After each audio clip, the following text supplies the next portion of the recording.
Welcome to First Responder Financial Freedom Podcast. We talk to first responders all over the nation who are investing and working on businesses outside of their first responder jobs. Our goal is to motivate and educate each other and help provide a better financial understanding for a better future. Now here are your hosts, Mike Webb, Tyler Thrush, and Aaron Foster.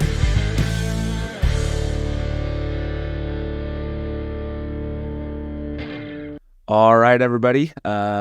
We have a full house today. It's been a while. We have me, Mike, Aaron, and our guest for today is going to be Karl Kulpak.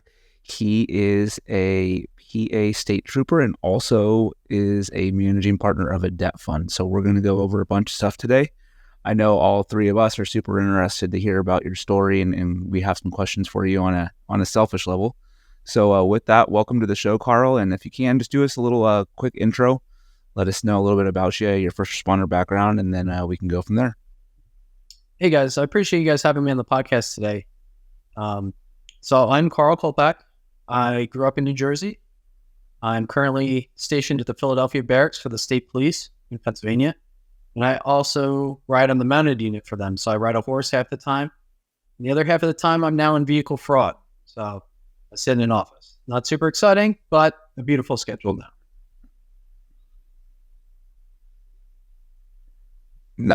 What exactly is the vehicle fraud thing? So we do licensing and title crimes. And then in Pennsylvania, when you transfer a title, you do it through a private establishment, which is a notary or title agency, and they help you assist in transferring the title. Well, sometimes people don't do things the best way they should and commit crimes through those title agencies. So we also investigate that and dealer services. The more you know. Yeah, and so I take it, do you have a background in horses, or like, were they just like, yo, we're looking for volunteers who wants to ride Seabiscuit out back? And you're like, yo, I'm it. Like, how'd that work? Yeah. So I did have some experience in high school. I rode through the Boy Scouts. I did Philmont, New Mexico, which is like a high adventure scouting place, and did a cavalcade. So we rode 65 miles out and camped along the way. So I got some experience riding there. And then when I got on the job, I knew they had horses, so it's kind of the route that I wanted to go because it's awesome. Who doesn't want to get paid to ride a horse? So I started doing that, started taking lessons, got better, and then applied for the unit, took the riding test, and got on. So I've been on that unit now for, I want to say almost 8 years, going on 9 years. That's pretty cool. You're definitely, first off, one of the few police officers that have willingly come onto the show, and you're definitely the first I think mounted was it mounted unit? What's it called? It's called the Tactical Mounted Unit. Okay. Yeah, we got a mounted unit, but it's a little bit different. Whole nother story than medics. But anyways, so let's talk about, like, you got into the police department, and then did you always kind of have like a little bit of background in business, or what did you do that kind of bridge the gap from like, hey, I'm in the police department, or were you doing real estate before you even got on the job? No, so when I went to college, I had no idea what I wanted to do. My dad's like, either you go to college or you join in the military, so pick one. So I went to college. I went to community college, Marin Valley in New Jersey, and I picked business administration because I didn't know what I was going to do. So it seemed appropriate, so that's what I did, and I got interested in it. But then I didn't know what I wanted to do after that. I didn't want to keep going to school because I didn't really like it. And I was an operations supervisor at UPS at the time. So I was working early mornings and then going to school and then working another job afterward. And I met a guy, and he was a state trooper.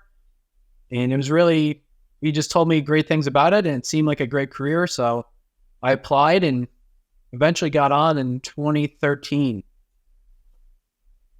And then I know something kind of is a pretty big difference with, at least I know, the Pennsylvania State Police versus most fire departments. Your academy, you actually live at the academy, right? Yes. In Hershey? Yep, that's correct. You live there for 6 months.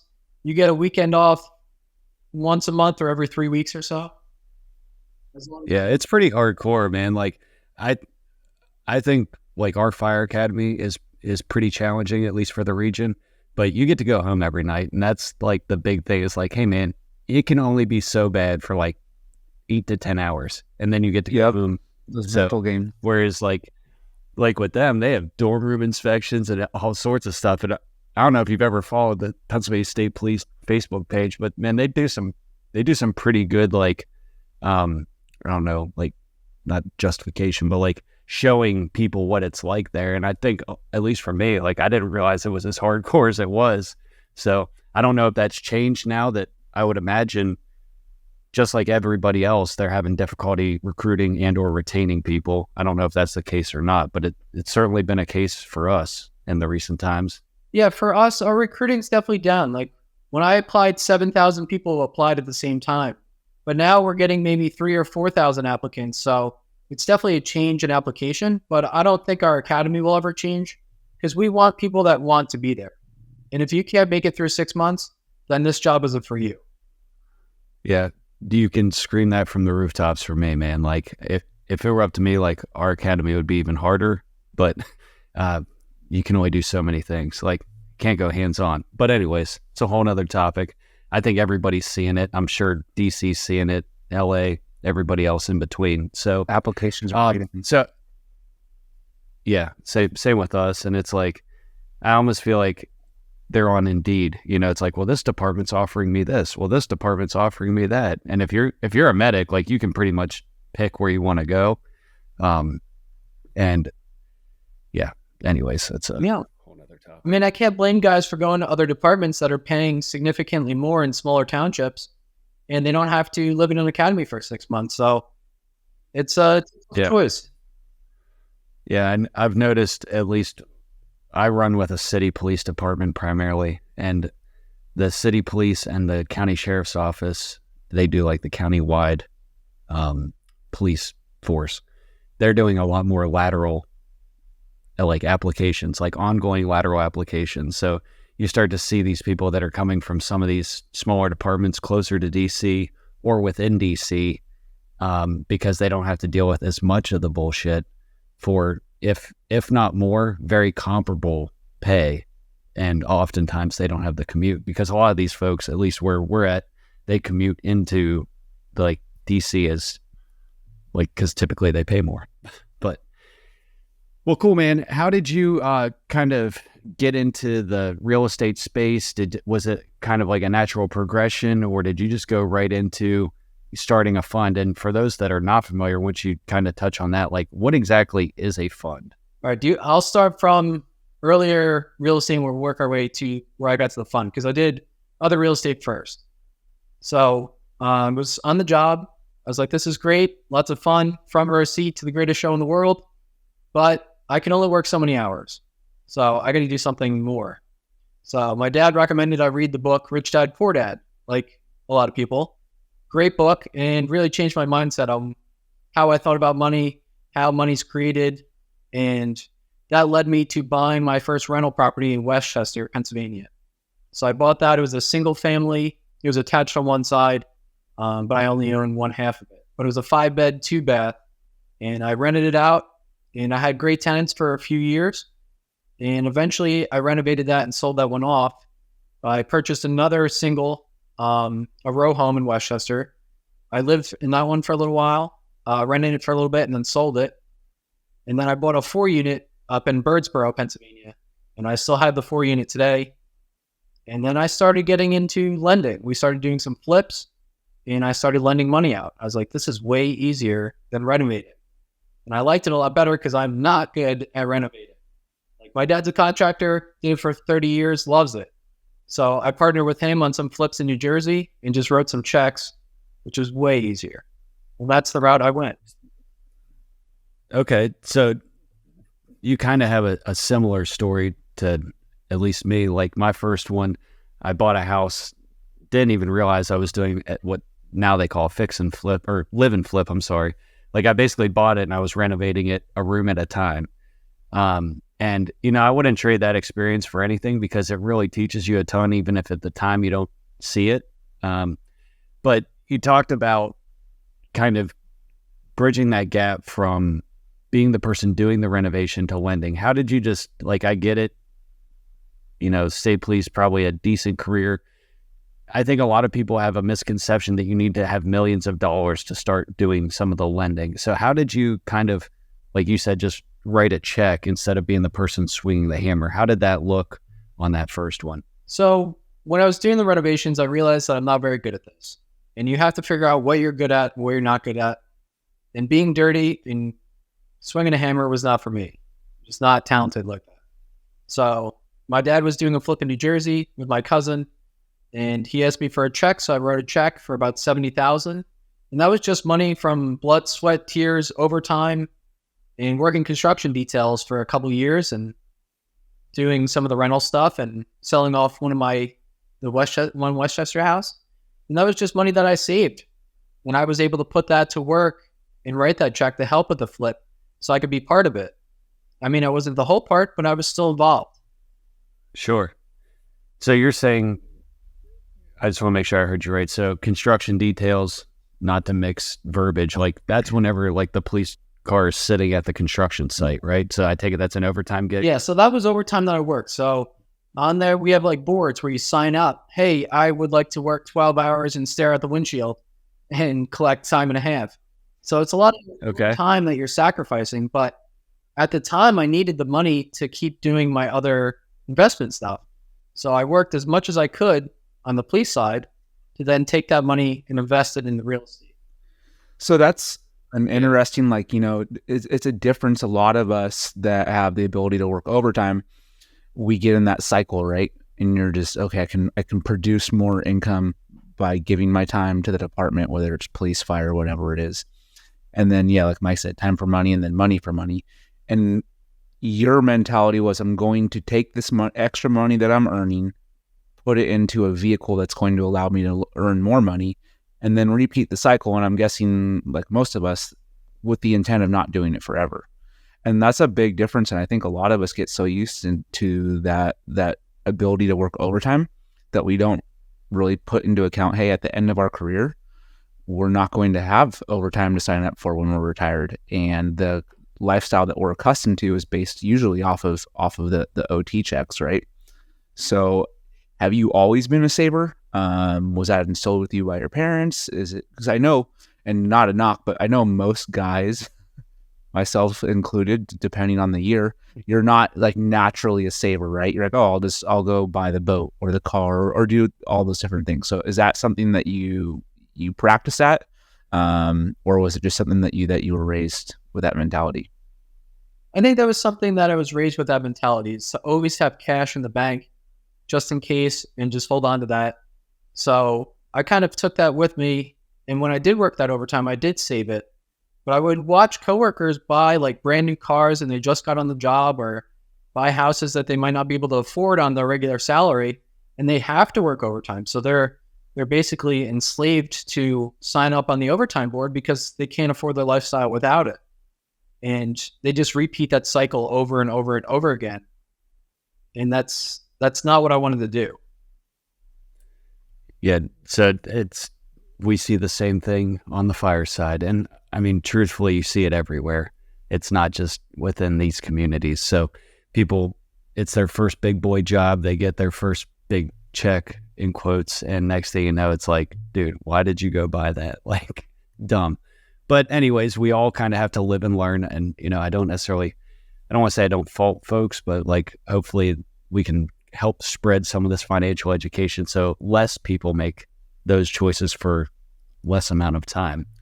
So you said it got you into that flip. Can you explain what that looked like? Were you like an equity partner? Were you just how did that partnership look? Yeah, that was just an equity partnership. I provided money, and at the end of the deal, I got paid back plus equity from the flip. So there's no interest due on that one. It was just at the end, we split part of the deal. So it's kind of like if you guys win, I win a little bit also. If they would have lost money or broke even, you theoretically could have made nothing. Correct. Yeah. So, I mean, there's definitely some benefit in participating.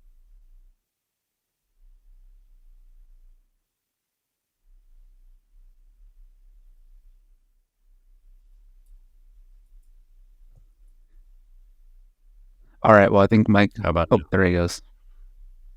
I don't know what that was. Your screen's frozen. Anyways, There you go. but can you hear me there? Yeah, now I can. All right. I don't know. Oh, he went down. Trouble connecting. All right, Carl. So Oh, man. we are having some technical difficulties over here. You good now? Yeah, I'm good now. I don't know what that's about. Okay. All right, go ahead. Sorry. Yeah, I don't know. Just run with it for a couple minutes and let me see if this thing catches up, because it just is spinning on my end, but I can hear you guys fine. Okay. So what Mike was saying was that Pretty sure it's the Russians. what Mike was saying was that, you know, if you guys won on the house, you both won. If you lost on the house, you both lost. That kind of deal structure, was that something that you proposed, your partner proposed? How did that look? I think that was just something we all came up with. Everybody put money into the deal. And those two guys did a lot of the manual labor, and I just did the check writing for part of it. And so they took bigger cuts because they did money plus work, and I only put money in. So I was okay with that because it saved me from having to do any work. So it's Awesome. Yeah, I was just gonna say, like, as long as everybody's in agreement, you can usually come to terms that everybody's happy with. And like you said, you didn't want to do the rehab. Like, some people want to swing the hammer, some don't. And as long as you're willing to take a little bit less and not having to do that, I'm sure you're happy, right? Because you're still going to be generating a much greater return than you would putting that money anywhere else. So at least in my opinion. right. I agree. Nice. So then after that project, what happened? Where did you go from there? So after that project, that was somewhere in between buying the 4-unit and flipping some of the other houses. So after that, I joined a couple mastermind groups, and I met my partner, Eugene, and he was already doing some private lending. And I had just purchased Money Coach Group, which is a financial coaching group where I provide financial coaching to people that are in debt, help them with budgeting and goal setting and get them back on track. But I purchased that group, and then I met my partner, and then we started talking more about lending and what we were doing and what he was doing. And I had some clients from Money Coach Group that had some money sitting around, and they heard about what I was doing with it, and they wanted to get involved. So we ended up creating a fund, which we filed with the SEC and created a 506B at the time. And so that means you could put anybody that you have a personal relationship with, no matter their accreditation status, into the fund. Perfect. So you said go ahead, Mike. I was just going to say there were a couple of things there. You talked about masterminds, and that's something we've talked about quite a bit on here. Now Carl's spinning. Am I still there? I can hear you guys. I can hear. Yeah, I can hear you fine. I don't know what's going on. But you talked about mastermind groups. What did that look like, and how beneficial was that for your growth? So I think getting around people that are doing bigger things and different things than you is very important. It just helps you get beyond your limiting belief of like, oh, maybe I don't know if I could do these things. But then you meet people and they're just like you and they're doing huge deals. You're like, why can't I do these deals? Why am I not doing this stuff?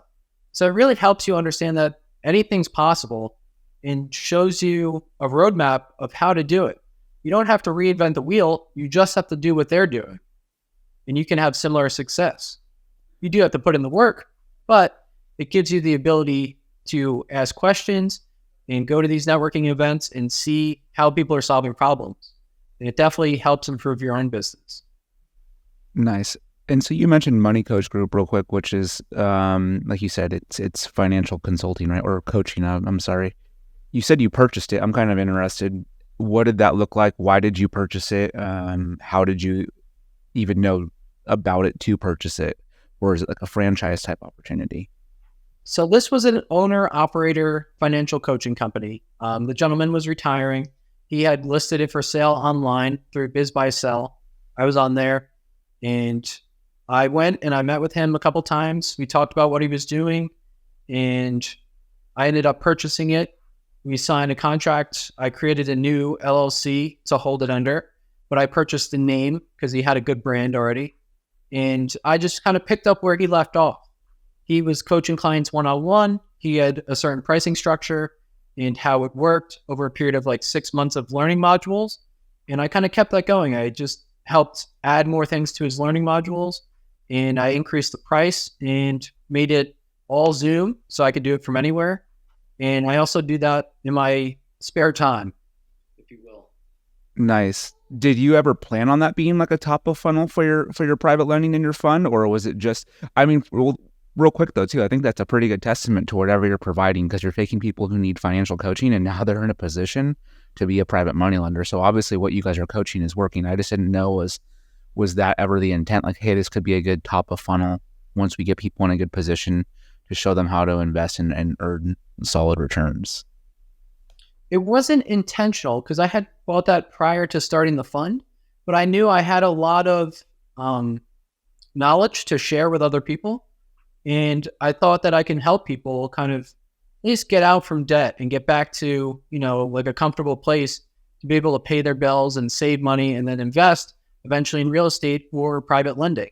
But some of these people had decent retirement accounts. So I was helping them establish self-directed IRAs to invest in our fund.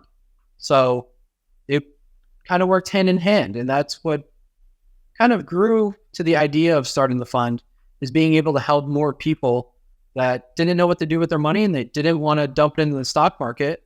So they wanted to put it somewhere that they would get decent returns and can count on that money coming in.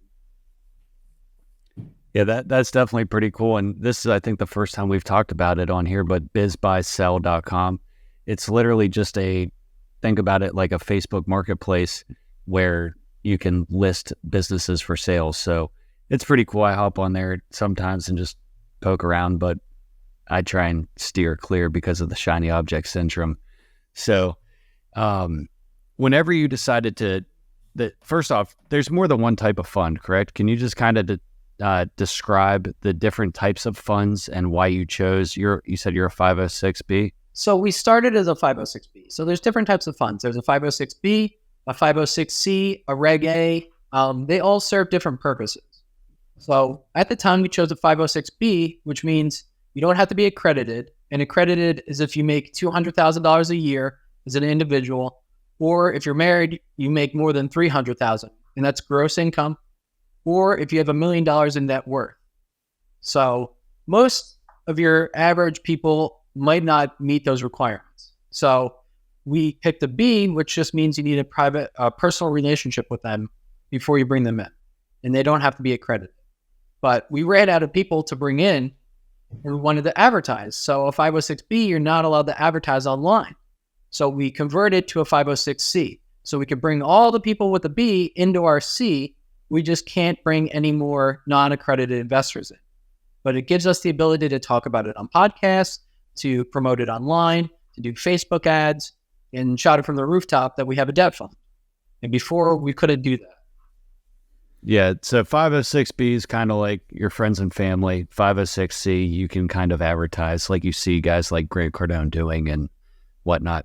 What was your experience as far as, like, as soon as you start talking about funds and letters and numbers, I have flashbacks to like calculus, and it gets confusing quick. Like how labor intensive and paperwork intensive was this to go from concept to filing paperwork with the SEC? And frankly, what kind of investment does that look like? So we met with multiple SEC attorneys and ended up choosing Paul Vincent. He's in our mastermind group, and he was fantastic, super responsive, and answered all of our questions and really helped us get that paperwork started, because it is a ton of paperwork that you have to submit to the SEC. I mean, our PPM has got to be at least 100 pages long, and that's your private placement memorandum. That's what people sign and look through, all about the fund, what could happen, what may happen, what might happen down the road. And it just outlines everything that's possible within the fund, what the money's going to be used for, when you're going to get paid, how you're going to be paid. All that stuff is listed in that document. So our attorney helped us. Well, he drafted the entire document, but then submitted all of our paperwork to the SEC. And that's not cheap. You're paying about $15,000, give or take, for that paperwork and that work for him to create that fund. So for about 15 G's, you're going from concept to submitting your paperwork to the SEC. Yes. Plus you have your LLC creations. So add another $4,500, give or take. Okay. So basically we'll call it $20,000. How much time did it take? For us, it was more just answering questions from the attorney and kind of figuring out how we wanted to structure the deal. And thanks to my partner, he has other mentors that he follows that have already established private lending funds. So we kind of just modeled ours after other ones that were already existing. So we didn't have to reinvent the wheel. We just kind of followed what other people were doing, but we just tailored it more to what our investors were looking for. So we made it semi-liquid. After 90 days, you can get your money back. So that was a big appeal. And we did monthly interest. So some funds only pay quarterly or less than that. So we decided that we wanted to pay monthly because some people might want that as income. So we decided on those options. How long did it take once you submitted the stuff to the SEC for them to say, yep, Karl, you're good to go? I would probably say at least 1 to 2 months to hear back. Oh, that's pretty good for, I think when you're dealing with the government. It was some back and forth because we were making changes along the way, but it took a little. Okay. So about $20,000, we'll just call it 2 to 3 months by the time you do all the paperwork and get the go ahead. So in that meantime, I imagine, like you said, you were already a 506B, so you're already kind of spreading the word about what it is you're doing.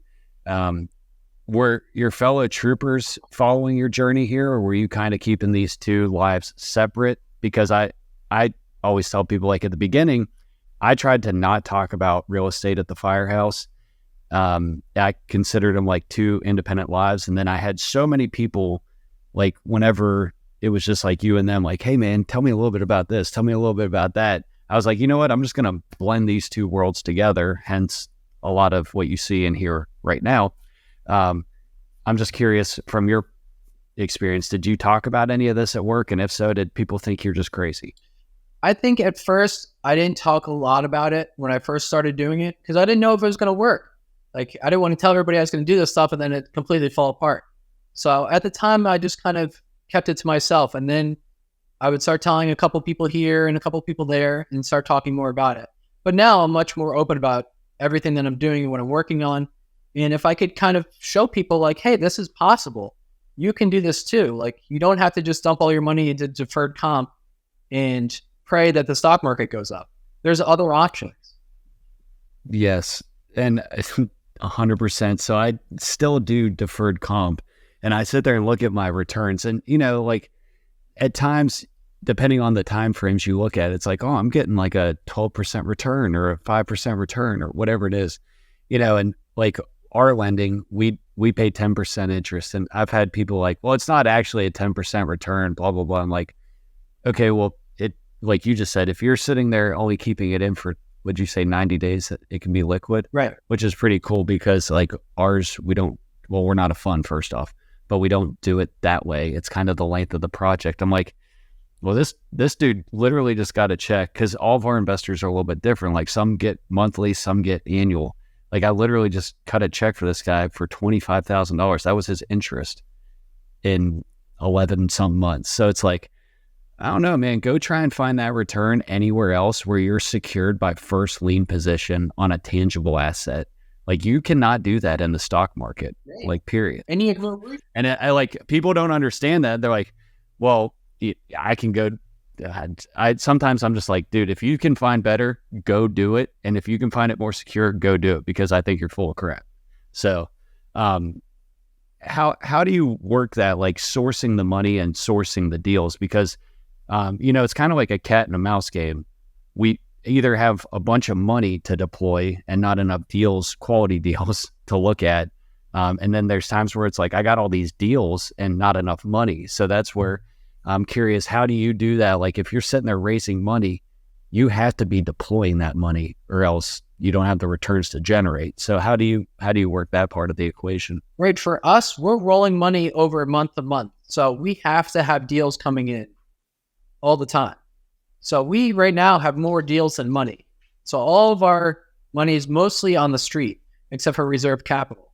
But otherwise, we're just always harvesting more deals to bring in. Because as soon as one of our deals is done, we're redeploying that money into another deal. So for us, it's very important to keep all that money rolling because we owe people interest every single month. And if we don't have deals, we still owe interest. That's the only downside of running a fund is you have operational costs, you have software costs, and you have carried interest plus capital cost. So you're running a bigger overhead, but you're allowing people to have liquid money. You have monthly compounding. So there's definitely pros and cons to operating a fund. And so the end deals that you guys are funding for, how are you sourcing those? Do you know local flippers, wholesalers? Is it through networking? And I think you mentioned you're advertising for your investors. Are you also advertising as far as being a lender?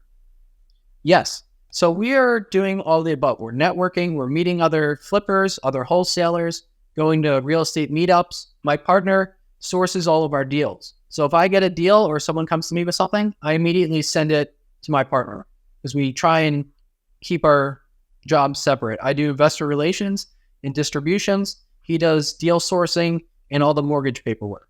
So I try and raise the money and he tries to find the deals. So Do you only work in a certain geographical area or do you work anywhere in the United States? we work anywhere in the United States. My partner is based out of California and I'm based here in Pennsylvania. So for us, our network is so wide with our mastermind groups that we just agreed to do nationwide lending and we'll just do appraisals. And usually we have a prior relationship with the people that we're lending to. Yeah. And that's something I've started to wonder is like, because where we lend is pretty much restricted to a geographical footprint where we kind of feel comfortable and know some folks. So it's pretty much central Pennsylvania down to central Virginia, all the way over to the shore and probably as far west as maybe Pittsburgh. So it's like that whole little corridor. But the more we've started to do, it's kind of like, well, it's kind of like investing. If you have the systems, the process, the underwriting, whatever it may be, whether it's a rental or a loan, you really can do this wherever. It's kind of more of a mental shift, I think, on my part. But how are you making sure that these deals are basically being as making sure that they're progressing? So, like, say you have a flip in Oklahoma in between you guys, right? How are you making sure that, first off, I understand the appraisal. How are you making sure that the work is being done that you said they say is being done so that it sticks with the draw schedule? Or are you only funding the purchase and they're funding the rehab? How does that work? So we do 70% of ARV after repair value. And so we'll lend 90% of the purchase price and 100% of the rehab.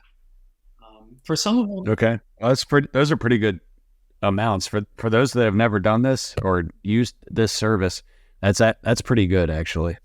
and we'll do 100% of the purchase price if we've done deals with people before and their ARV is less than 65%. So if it's a really smoking hot deal, we'll fund it. We really base our lending on the deal itself. Like, do these numbers make sense? Can you actually get the ARV that you're asking? And are these numbers going to work? That's our biggest interest, is making sure that the deals work. And operator experience too, I'm assuming, right? Like you just mentioned, Yes. the more you do deals with them, the more you're willing to stretch as far as your ARV, what kind of money you need to put down, stuff like that. Because I know Mike knows too. If you have a handful of good operators that are constantly doing deals, those guys can eat your money up pretty fast, and that's a good thing. It's interesting because I know Jason Ballin, we've had him on the podcast before. They tried not to give one operator over a certain percentage of their fund. Are you guys doing that as well, just to make sure that you're spreading your risk around? Yeah, we don't have any big operators that are using all of our funds yet.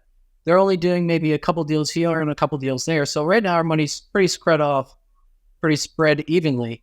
But we may get to a point where our operators are doing better, and we would still like to spread the money out. We don't want to put all our eggs in one operator basket.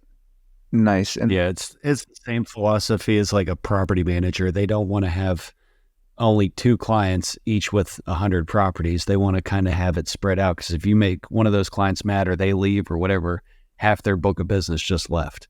Or if you have one person borrowing most of your funds, then they start to want to kind of dictate the terms. And not that you're not negotiable to some degree, but at times it's like, hey man, I still got a business to run. Like we talked about, you got costs and overhead and whatnot. So, sorry, Tyler, you were going to say something there. I forgot what I was going to say. I haven't had enough coffee. No, yeah, go ahead. Yeah, my thing was, I was just curious too, is it's kind of stepping back. Oh, this is what it was. It's kind of stepping backwards, but I am kind of curious on a personal level. It's my understanding that when you raise money for debt, right, like for an individual loan, you don't need all of this SEC paperwork, and it's such an easy process just to, do that. Whereas the fund, you have to do the SEC paperwork, things like that. What made you guys decide that you wanted a fund versus raising? I think Mike does kind of what I do as far as the lending goes. It's you have a deal, you place those funds with that deal, and it's debt, purely debt, so that way you don't have to have all that SEC paperwork. Am I wrong on that? Do you know? I know this is kind of like legal territory, but I'm just kind of curious on that matter. So I definitely know guys that broker deals. So essentially, you're marrying a deal with a lender, and then you're collecting points. So I definitely see that with other private lenders. We just decided that speed of capital and the ability to grow was with a fund. So we can fund deals as fast as they can do the paperwork at the title company. We don't have to call the lender and be like, hey, do you have this money? Can you wire it? We control the money. We can wire it immediately. So just our speed of capital gives us more access to more deals because we can close so quickly. So if we're going to do a double close, then we could instantly wire the money. I mean, that's a phone call away. So for us, the speed of capital and the ability to grow was the most important thing that we were looking for. So that's why we chose a fund model. Nice. Do you get to keep that balance in like a high yield account? So even while it's sitting dormant, you might be earning like 4% on it. Right. So that's what we're doing. As long as it's liquid and we can move it, then that's what we're using. So we may make money on money that's sitting there, at least our reserve capital, but most of our other stuff is out in the street already. You said double close too. Are you guys offering transactional funding too? Is that what you're referring to? And if you are, just kind of explain what that looks like. Yes. So we are offering transactional funding. So those are the two things that we're doing right now. We just started doing that within the fund, is fix and flip and double closes. So let's say a wholesaler needs to close on a house and then immediately sell it to a flipper. We will fund that deal and just close it within 24 hours. So the wholesaler's closing and then the flipper's closing right after. Nice. And real quick, we should talk about being we've talked about the lending side, but for borrowers that are listening, right? People that want to flip, do things like this. It's always important, I feel like, to have, just like you would go into get for a home loan, right? Have your stuff together, know your ARV, have a good rehab budget, have a good exit plan, have all these things squared away. So when you talk to that lender, they know that, hey, you mean business, and that it's not going to be a bad investment for them. A lot of times what happens is I'll get a text message, hey, can you loan me $80,000? Well, on what? What's I need a little bit more detail than that. I think we were talking about too, Mike, like there's some posts sometimes that you'll see that are very vague. And it's like the more specific you can get to the lender and the more squared away you look, it's going to make them more willing to lend to you. I just am always amazed when I'm doing this. I'm like, well, man, I need a little bit more context than just, hey, can you send me a check? Right. We would ask for a little bit more than that. We use a mortgage automation software now called Baseline, which helps us just keep track of all the documents and all the paperwork between us and the borrower. It just makes our lives a lot easier on the borrowing side. How are you guys sourcing all of your docs? Like, so I know, like, each state is very specific on what they want as far as the docs. Are you using the escrow or title company? Are you using a national firm like Gerasi, or is it incorporated into the software that you mentioned? So we'll use either the title company, or some states require like a closing attorney. We'll even use the closing attorney because they usually give us a pretty good discount if they have to do any paperwork, because they're already doing to close them. So that kind of helps us out. But you're right, every state is a little different.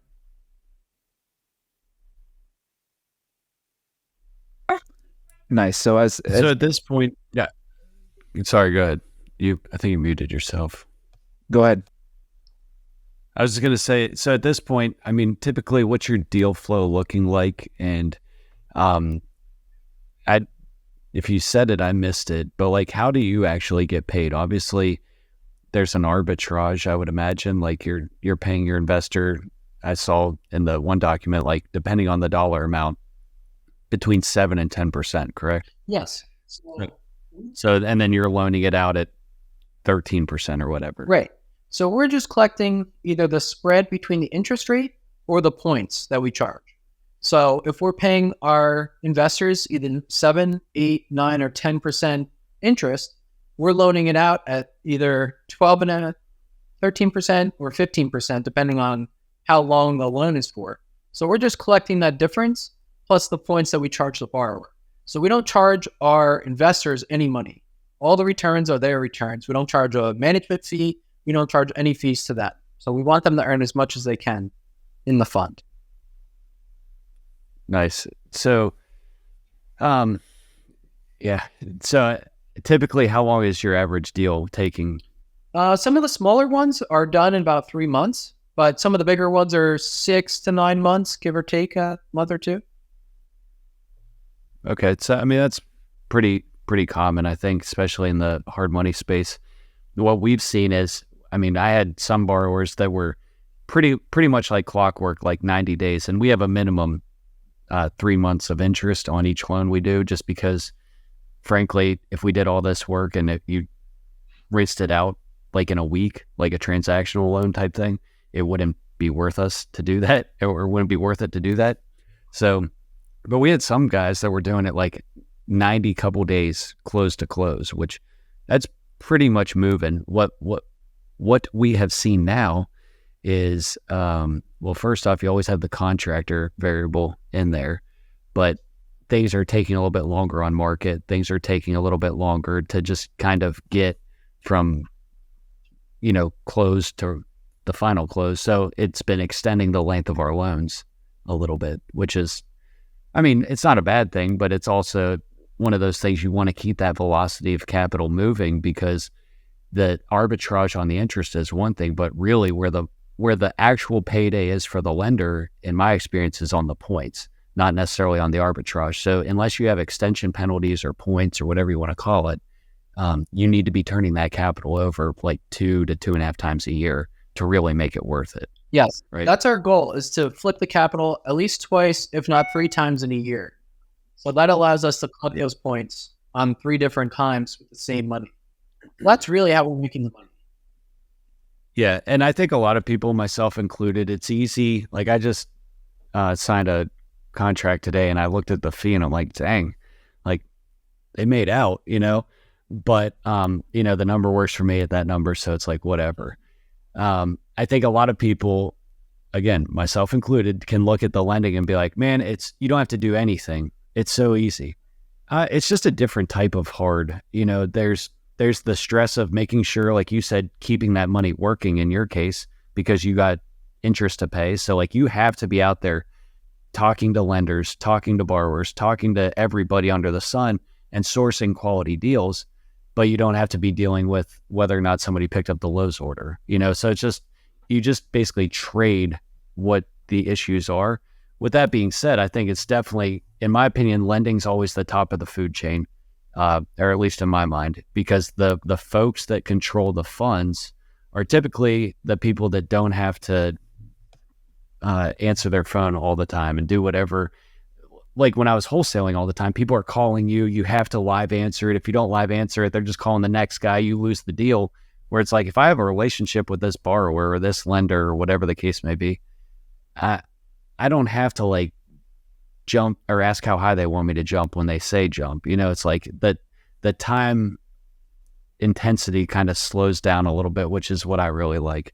So like if you're at work, like who's handling all this stuff? Like you said, you're in charge of the mortgages and the distributions, right? Oh my God. Like who handles all that when you're at work? If it's My partner is handling all the deal stuff. So this is what he does full time. So he's able to answer the borrower's questions throughout the day. So he's running the mortgage paperwork, sourcing the deals, and handling all those documents. So he does do a lot of the work, and I'm just meeting the investors. So after I'm done with my day job, I'll go and meet someone for coffee in the afternoon, talk to an investor, jump on a Zoom call, and raise capital in the afternoon or on my days off. And that's how I'm kind of filling that time to raise this money for the fund. Nice. And Mike, to go back to your point, I think it's funny too, because we're always, as flippers and wholesalers, your goal is to get in and out of that project as fast as possible. And now on the lending side, when you're taking people's money and trying to get return, you're like us, keep the money out as long as possible because you don't want them to get disappointed.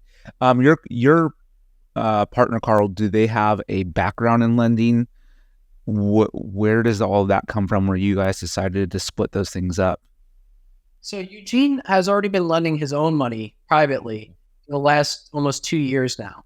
So he did 1.1 million in transactions last year without a fund by himself. So we're looking to grow beyond that. And so he has that experience, and that's why he's doing all that paperwork.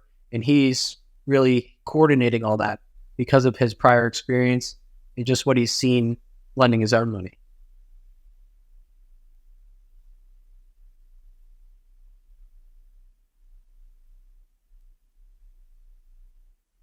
So we started, I believe, in June is what we went one of this year.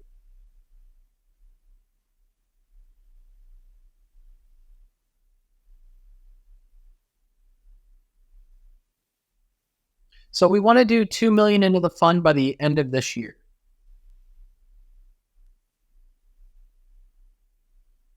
Right.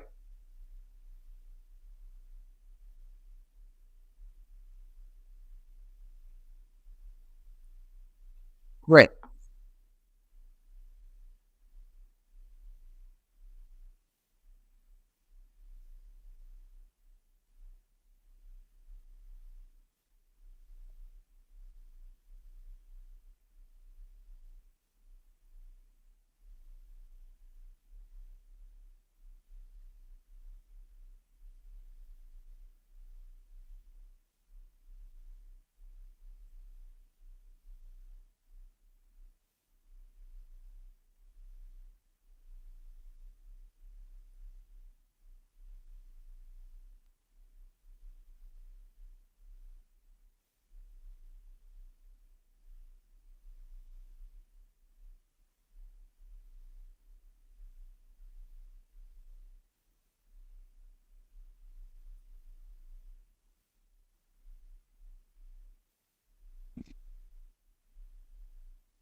Yes. For us, we'll do smaller loans because our mortgage paperwork is automated at this point.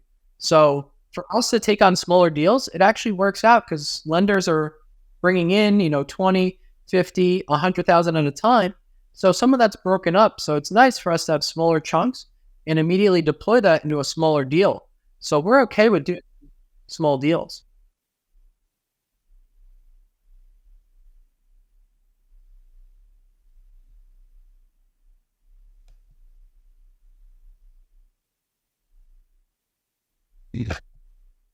So if he happened to be accredited and he had $20,000 sitting in the bank, we could put it into the fund. So we asked for a 20,000 minimum because it is tough to place smaller amounts. So if we get a couple of people with smaller amounts, then we could place that into a deal.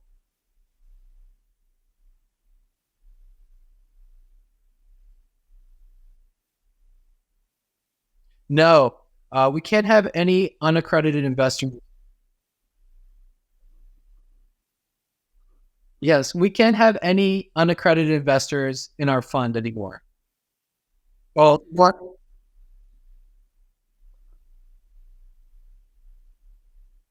No, we could bring them with us because we did the transition from B to C. We just had to disclose to the SEC that we were bringing them along with us. Same fund, just change the type, and that way you're allowed to roll them over. Yes. But the downside is you do restrict bringing coworkers in that might not be accredited. They're single, they're working our job, they're making maybe $85,000 a year. Even though they save some money, I can't bring them in anymore. So it was a tough choice to have to go to a C, but for the growth of the fund, it's what we had to do. And the whole thing with the accreditation is you're trying to make sure that, and the reason they do this is you're trying to make sure that people aren't taking money that they really don't have to invest and placing it into a fund, for example, like yours, that's not as liquid as other things, right? Because the assumption is that's day-to-day living funds, correct? Yes. So the government wants to protect people that might not have a lot of money and might not be sophisticated investors. They're like, well, we'll wait for you guys to get a little bit more money so you can, if you lose this money, it's not the end of the world. It wasn't money you're using to put food on the table. So we never want to take someone's last $20,000 because it's still risk if you're investing. No matter what you're doing, there's always risk. We try and mitigate it as much as possible by doing first position liens and only lending at 70% loan to value, but there's still always a risk. Yeah, that's 100%. Couldn't say it better. Like, there's always a risk, but like when I think about it, there's a lot of very non-scrupulous people out there trying to get your money and put it in bullshit deals where I'm sure you are the same. Like, I don't take it lightly. Like, if I'm using somebody's capital and placing it in a deal, I will put my money in that deal to get them out before I let them lose. But I've often thought about, like, hey, with this group, because like we don't really know. We're like a duck with one leg half the time, swimming around in a circle with it.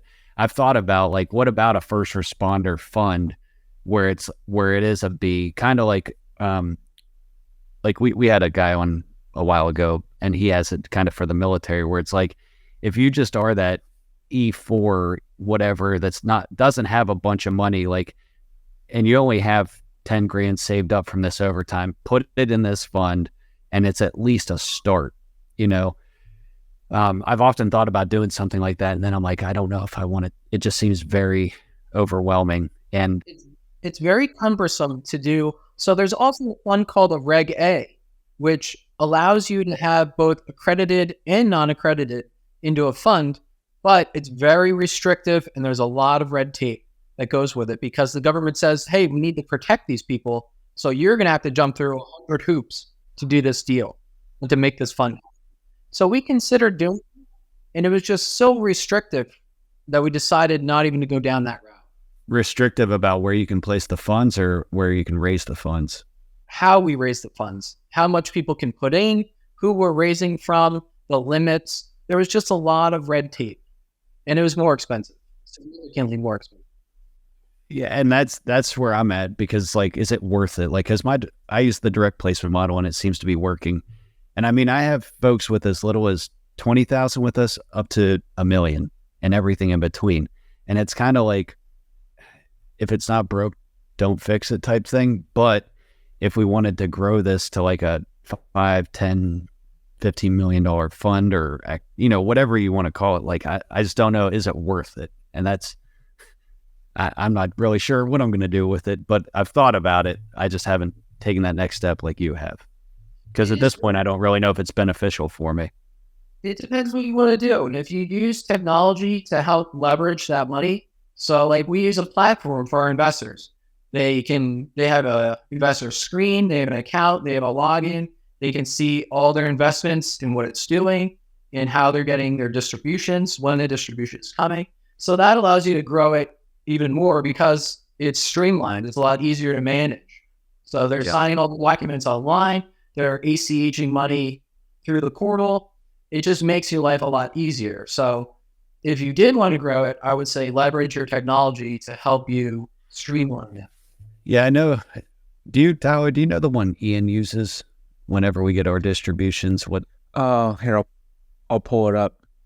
But I noticed it had a logo on it, and I figured that's some sort of, like, not Podio based, but some sort of Invest Next. It's like Invest Next. Yeah, I don't know. Yeah. But I'm sure with the amount of syndicators and whatnot that are out there, there's probably a lot of different options to sit there and make this a little bit cleaner, because that would definitely be a step we would need to take, is streamlining communication with investors, just the bookkeeping aspect, the interest, all of those things. So, well, we're coming up on 50 some minutes. So do you think this is something that you're going to transition to? Do you intend to stay a state trooper to retirement, or is that one of those questions you're not really sure about at this point? Well, if I could do the fund management full time and the fund was large enough to support it, I would do that, because freedom of time to me is more important than what I'm doing. So I think about it. My life has changed along these years of investing and learning and seeing what other people are doing. And I realized that I had to take a deep look at what I wanted my life to look at, or what I wanted my life to be. And it's kind of helped me go along this path to financial freedom and kind of having my own time to do what I want. Yeah. So basically what I heard you say is, when the fund gets a little bit bigger, you're taking you're taking the gun belt off. Yeah. It's getting cool. I love to ride. At least the horses is great, but freedom of time and freedom with your family and just doing things that you want to do is the most important. Yeah, 100%. Well, It's huge. I mean, a lot of it to it. Is there anything that you want to just hit on real quick before we wrap up that we maybe didn't cover already? I feel like we covered a lot. We talked about the fund, how I got here, some of the flips. It just gives people a different avenue of investing, something maybe not everybody heard about. Yeah, that's the thing. Like, I sit there and think it's pretty cool. Like, the guy that's writing you a speeding ticket might be a managing member of a fund, right? Like, where I think, at least in my experience, most of the guys I work with sit there and think, like, that is Wall Street guy stuff, not, police officer, firefighter stuff. And I think it's kind of cool to sit there and be like, see, man, you can do this kind of stuff too. It's just, you went out there, you got a little bit of education, you took some action, you did some networking. And once you take that action, man, it's like, not too much bad can come from educating yourself and taking action. And proof positive, So I just want to thank you for hopping on, man. I really appreciate it. What's the name of your coaching program? Because I definitely feel like they should make this standard issue in recruit school, about how to not make stupid financial decisions when you get your first paycheck. What was that again? So that is Money Coach Group. Money Coach Group. Is that .com? .com. moneycoachgroup.com. We'll make sure we get that in the show notes. And that's, just to recap, that's a place where people can get a little bit of basic financial literacy advice, correct? Coaching? That's correct. Yes. Yeah. Yeah, man. I wish they would just make that required for not just recruit school, but high school, middle school, elementary school, and everything in between. So, all right. And then as far as your fund, if somebody wants to get in touch with you regarding your fund, where's the best place they should do that and or follow you? So they can follow me on Facebook, LinkedIn, Instagram, any of those. Karl Kulpak. You can find me.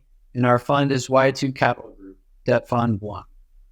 Y2 Capital Group, Debt Fund 1. Yes. Right? All right, cool. Yeah, we'll try and get all that stuff linked in the show notes, because I'm sure there's people that are not going to be in a position to write all this down, or you shouldn't be driving and typing this in, anything like that. So anyways, all right, man, is there anything else you want to leave the listeners with? No, I think just getting around people that are doing bigger and different things and learning from what other people are doing is a great step. And listening to the podcast. Yeah, couldn't agree more. So, it's like, there's so much information out there. Like, you don't always need more information. You just need to get out there, pick something, and just take some freaking action, because next thing you know, you're going to be going from horses to, $100 million funds or whatever it is. Like, it's, I don't know, man, you got my wheels turning now. I got a notepad in front of me with 6 things written down. So I enjoy it. But all right, man, thank you very much. And I'll talk to you guys soon. Thanks for having me on. I really appreciate it. Thank you.